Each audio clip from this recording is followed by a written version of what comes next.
When Dorothy was left alone, she began to feel hungry, so she went to the cupboard and cut herself some bread, which she spread with butter. She gave some to Toto, and taking a pail from the shelf, she carried it down to the little brook and filled it with clear, sparkling water. Toto ran over to the trees and began to bark at the birds sitting there. Dorothy went to get him, and saw such delicious fruit hanging from the branches that she gathered some of it, finding it just what she wanted to help out her breakfast. Then she went back to the house, and having helped herself and Toto to a good drink of the cool, clear water, she set about making ready for the journey to the city of emeralds. Dorothy had only one other dress, but that happened to be clean and was hanging on a peg beside her bed. It was gingham, with checks of white and blue, and although the blue was somewhat faded with many washings, it was still a pretty frock. The girl washed herself carefully, dressed herself in the clean gingham, and tied her pink sunbonnet on her head. She took a little basket and filled it with bread from the cupboard, laying a white cloth over the top. Then she looked down at her feet and noticed how old and worn her shoes were. "They surely will never do for a long journey, Toto," she said.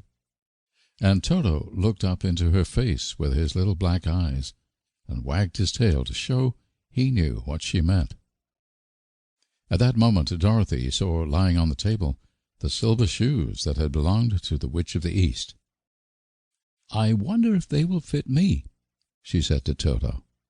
They would be just the thing to take a long walk in, for they could not wear out. She took off her old leather shoes and tried on the silver ones, which fitted her as well as if they had been made for her. Finally, she picked up her basket. "Come along, Toto," she said. "We will go to the Emerald City and ask the Great Oz how to get back to Kansas again." She closed the door, locked it, and put the key carefully in the pocket of her dress. And so, with Toto trotting along soberly behind her, she started on her journey. There were several roads nearby, but it did not take her long to find the one paved with yellow bricks.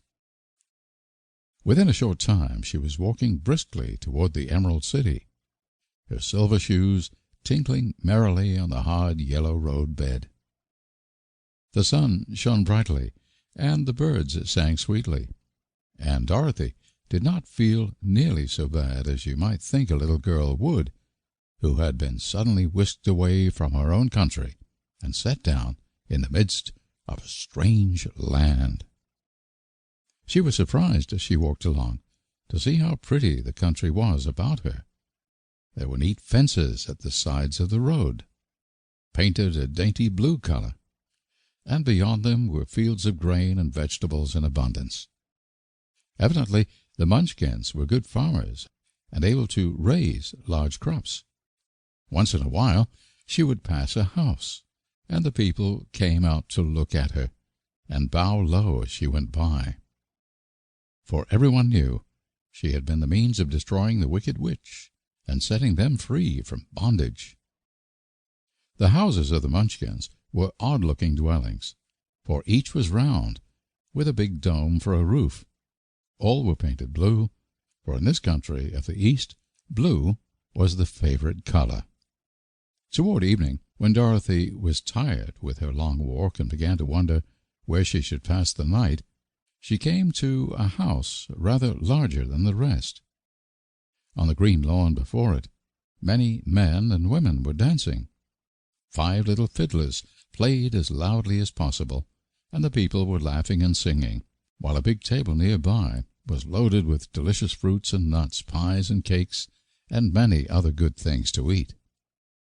The people greeted Dorothy kindly and invited her to supper and pass the night with them, for this was the home of one of the richest Munchkins in the land, and his friends were gathered with him to celebrate their freedom from the bondage of the wicked witch. Dorothy ate a hearty supper, and was waited upon by the rich Munchkin himself, whose name was Bock. Then she sat upon a settee and watched the people dance.